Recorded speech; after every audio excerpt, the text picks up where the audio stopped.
Dayana udah, Remar Martin udah, opa-opa Korea udah, Gotham Chess udah. Nah sekarang BWF dan All England Official.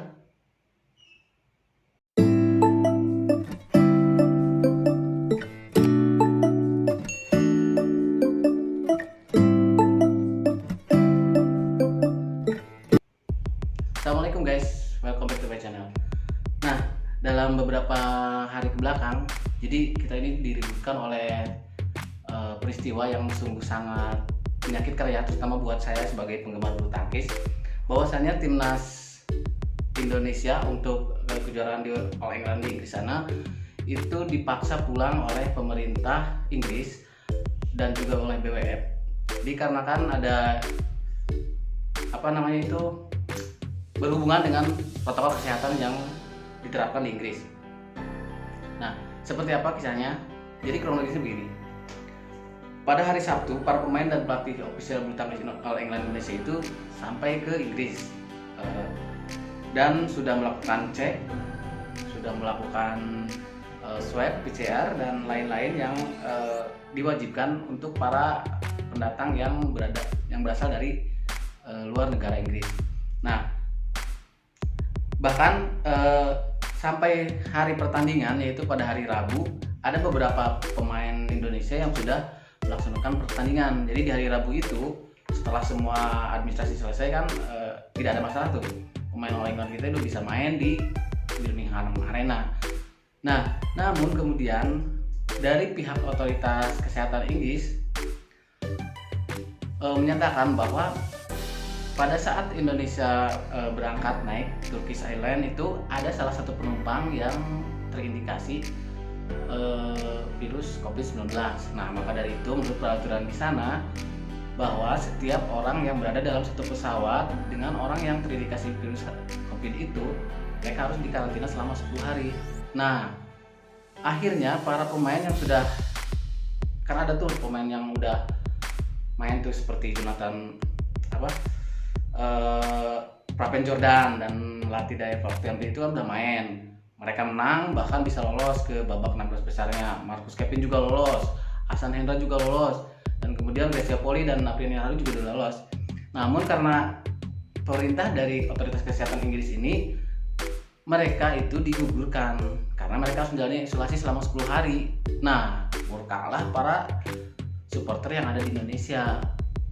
Akibatnya, setelah BWF mengumumkan bahwa Indonesia harus didiskualifikasi atau di withdrawn kalau bahasanya itu, nah netizen itu ramai-ramai nih menyerang BWF dan juga All England Official, yaitu karena kasus ini.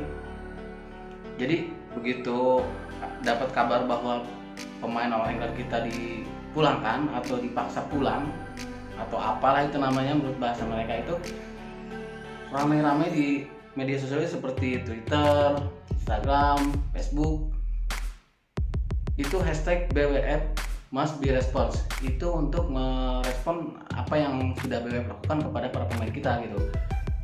Nah, melihat kasus ini BWF kan ketar-ketir dong akhirnya. Mereka juga sebenarnya mungkin tidak ingin ya kehilangan pertandingan yang sangat berkelas ya, terutama karena yang BWF pulangkan itu bukan pemain kaleng-kaleng guys. Lo tahu kan Marcus Kevin itu juara tahun 2020, juara ganda putra tahun 2020. Ahsan Hendranya itu 2019 ya kan. Terus si Prapen Jordan itu kan juara mixed double ya kan. Nah, Gracia Poli juga pernah juara di situ. Jadi yang BWF pulangkan itu bukan pemain-pemain kaleng-kaleng, makanya mereka juga ketar-ketir dong. Ini All England ini nanti kelasnya seperti apa dong kalau pada juaranya aja nggak ada. Bahkan menurut kabar juga dari negara Cina, dari negara Thailand yang memang kuat bulu tangkisnya itu tidak ada gitu. Dan terbukti setelah final kemarin hari Minggu itu, yang ada di final itu adalah Jepang. Jepang itu udah menguasai di situ ya, karena memang negara-negara kuat seperti Indonesia, Cina tidak ada gitu. Nah, jadi akhirnya di media sosial itu kan ramai, BWF must be responsible dan lain-lain. Bahkan saking kerasnya serangan dari para netizen Indonesia ini, BWF sampai menutup kolom komentarnya di Instagram guys. Jadi semua kekesalan para supporter Indonesia itu ditumpahkan di media sosial, dari mulai Twitter, Instagram, Facebook dan lain-lain itu. Maka mereka mungkin tidak kuat, akhirnya mereka nutup kolom komentar. Nah, jadi sebetulnya bukan kali ini aja ya netizen Indonesia itu membuat heboh dunia maya. Contoh yang terbaru mungkin ada kasus di mana seorang wanita yang berasal dari negeri Kazakhstan ya, yang mungkin nanti kedepannya mungkin pacaran ya. Ada YouTuber yang berasal dari Indonesia juga, katanya sih pacaran gitu kan. Nah, karena salah satu komentar si cewek ini yang entah gue salah atau enggak ya, jadi menyebutkan bahwa saya tidak butuh netizen Indonesia. Yang dalam klarifikasinya itu bahwa Dayana itu menyebutkan untuk para haters yang membenci dia gitu. Sebelumnya itu mungkin salah paham atau gimana, Dayana itu menyebutkan saya tidak butuh netizen Indonesia, yang dalam artian dia itu adalah para hatersnya. Tapi direspon oleh para netizen Indonesia yang kebanyakan followernya dia sendiri di Instagram pun adalah orang Indonesia. Akhirnya ramai-ramai yang follow IG dia, dari yang dia tadinya 2 juta nih, 2 juta followers, langsung drop tuh itu. Terus dia juga diserang oleh dengan komentar-komentar yang sangat wah, ngeri dah. Kalau lu baca-baca di komentar ini sedap banget itu pokoknya. Nah, akhirnya dia minta maaf, bikin klarifikasi dan lain bla bla bla bla ya. Atau deh kasusnya mungkin ya menguap begitu aja, karena netizen juga mungkin udah melampiaskan kesalahan mereka, ya udah gitu. Nah, kemudian ada lagi, nah ini nih yang lagi seru, yang nih baru tadi siang nih melakukan pertandingan persahabatan. Sebenarnya kasusnya gini guys, gua udah baca dari podcastnya YouTuber Deddy Corbuzier. Jadi ada seorang bapak-bapak namanya itu Pak Dadang. Dia mempunyai akun catur online bernama Dewa Kipas. Nah, dia itu main nih, ceritanya kan dia main di chess.com ya kalau nggak salah, itu melawan Gotham Chess dari Amerika. Nah, dia sih Gotham Chess ini seorang pro pemain catur profesional lah. Dia udah hatam banget dengan catur. Dia bilang sih 22 tahun atau berapa tahun dia main catur gitu. Dan dia juga sering melawan para grandmaster di beberapa negara di seluruh dunia ya. Nah, cerita si Gotham Chess-nya ini gue simak di Deddy Corbuzier itu. Dia ini main sama si Pak Dadang. Nah, si Gotham Chess ini kalah gitu ya. Nah, cuman karena sistem yang di chess online itu membaca bahwa si Pak Dadang ini adalah sebuah bot, otomatis si Pak Dadang ini di-ban, ditutuplah akunnya oleh si chess.com ya, bukan si Gotham Chess nih. Gotham Chess udah oke kalah ya kan, dia selesai. Nah, yang jadi masalah, kata nama si Gotham Chess itu kan si Levi katanya. Kata si Levi-nya ini anaknya Pak Dadang memposting kekalahan yang memposting bahwa akun bapaknya itu yang di-ban itu adalah di-report oleh si pemain Gotham Chess ini. Jadi gini, si Ali namanya itu memposting bahwa akun bapaknya itu di-ban gara-gara dia mengalahkan pemain grandmaster luar negeri.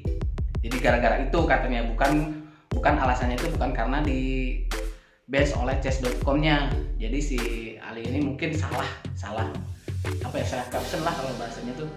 Akhirnya para netizen Indonesia yang tergerak nasionalismenya waktu itu ya, mungkin mereka juga para netizen ini nggak tahu kan dulu permasalahan seperti apa. Tapi yang jelas begitu mendapatkan kabar ini langsunglah diserang si Gotham Chess ini.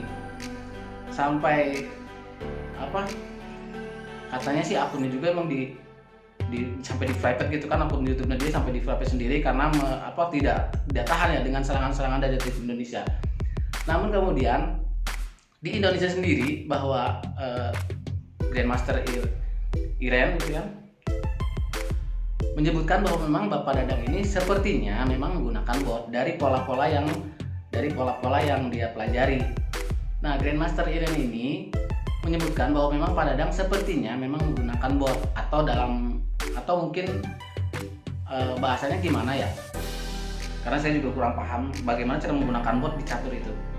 Nah, maka dari itu untuk membuktikan bahwa memang kalau Pak Dadang itu pintar atau memang sepro Grandmaster, ayo katanya diadu. Maksudnya untuk membuktikan kalau memang dia tidak pakai bot. Nah, dalam hal ini dari Corbuzier menjembatani itu ide ini, mempertemukan antara Grandmaster Iren sama Bapak Dadang tersebut untuk membuktikan bahwa kalau memang Pak Dadang itu bisa mengalahkan Iren dan dia bisa membuktikan bahwa dia tidak memakai bot, ya udah gitu. Memang Pak Dadang sepintar itu, walaupun dia memang tidak pernah ikut kejuaraan catur profesional ya. Untuk membuktikan seorang itu Grandmaster atau tidak kan itu harus tercatat di federasi ya. Nah, akhirnya pada siang tadi tanggal 22 Maret diadakanlah pertandingan antara Grandmaster Iren dan Bapak Dadang ini, yang ya bisa kalian lihat hasilnya itu Pak Dadang memang kalah telak 3-0, dan untuk pertandingan keempat Pak Dadang tidak bisa melanjutkan dengan alasan yang ya saya juga kurang tahu ya. Bukan hanya itu guys, ada lagi nih kisah yang ngeri banget sebenarnya ini. Ini yang lebih ngeri daripada yang sebelumnya. Jadi ada opa-opa Korea nih, ceritanya kan dia ketemu salah satu YouTuber Indonesia cewek, ngobrol-ngobrol, tapi dia menghina fisik si YouTuber cewek ini. Nah, kemudian dia merembet ke katanya orang Indonesia masih di bawah levelnya orang Korea. Nah, para penontonnya ini kan kebanyakan masih orang Indonesia, para penontonnya si YouTuber cewek ini. Kalau nggak salah sih Indah Asmigiati ya kalau nggak salah itu. Nah, dia bilang nih, kamu sudah menghina Indonesia, kamu nggak tahu kan para netizen Indonesia. Dia bilang si opa-opa Korea ini bilang, oh oke, aku nggak peduli, aku tetap berpikir bahwa orang Korea lebih di atas dari orang Indonesia, lebih di atas daripada orang Indonesia, dia itu katanya. Banyak hal seperti GDP, produk domestik bruto ya, ekonomi dan segalanya kata dia. Terus si ceweknya membalas, oh oke, kamu sangat terkenal di Indonesia, kata Indah ini. Terus dia jawab lagi, aku nggak peduli, dan bla bla bla. Dia ngobrol, intinya jangan sampai bermasalah dengan orang Indonesia ya, kamu belum tahu kalau Indonesia barbar. Nah, itu kata si ceweknya. Nah, akhirnya kan menyebar tuh, diserang juga lah dia sama netizen Indonesia ini. Lo tahu kan hasilnya, babak belur. Dari mulai ini dia punya Instagram, dia follow orang, temannya pun dia diserang sama netizen Indonesia. Kurang sadis gimana coba, sampai kedutaan Koreanya aja diteror nih sama apa netizen ini. Nah, itu tadi guys beberapa kisah yang menurut saya sih kalau dari segi nasionalisme, oke, saya bangga nih, kita kompak. Kalau ada masalah yang rendahkan harga diri kita sebagai warga negara Indonesia, kita serang nih. Iya, saya setuju banget. Namun masalahnya bukan di situ guys. Jadi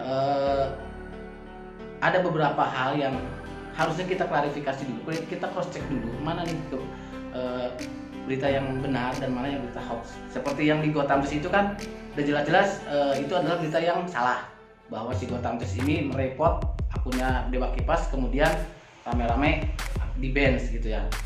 Itu bukan si Gotham Chess yang report, bahwa itu adalah si chess.com yang punya sistem sendiri bahwa Pak Dadang ini memakai bot. Nah, kemudian ada lagi yang kasus Remar Martin. Itu juga adalah salah satu kelirian dari bangsa Indonesia, dari netizen Indonesia sendiri ya terutama. Hal yang seperti itu sebenarnya tidak perlu terjadi kalau kita bisa cross check dulu berita yang sampai pada kita gitu. Jadi jangan asal like, share dan cuman terima berita tapi kita tidak tahu kebenarannya. Nah, saya bangga kalau untuk masalah nasionalisme, walaupun di negaranya sendiri Indonesia itu terpecah dari kubu cebong dan kampret ya. Tapi ketika ada orang luar negeri yang menghina, merendahkan negara kita kompak gitu. Kita harus melawan baik. Seperti yang si opa-opa Korea ini, saya setuju. Apapun dia alasannya, dia telah merendahkan kita. Hajar, habis, sudah selesai, ya kan? Nah, saya harap sih semoga kedepannya antara cebong dan kampret sendiri akan rukun ya, akan akur seperti halnya yang terjadi di dunia maya untuk menyerang orang-orang yang merugikan kita. Jadi Semoga dengan banyaknya yang melihat video ini, pertikaian antara cebong dan kampret akan berakhir. Kita tidak tahu Indonesia akan lebih baik ke depannya.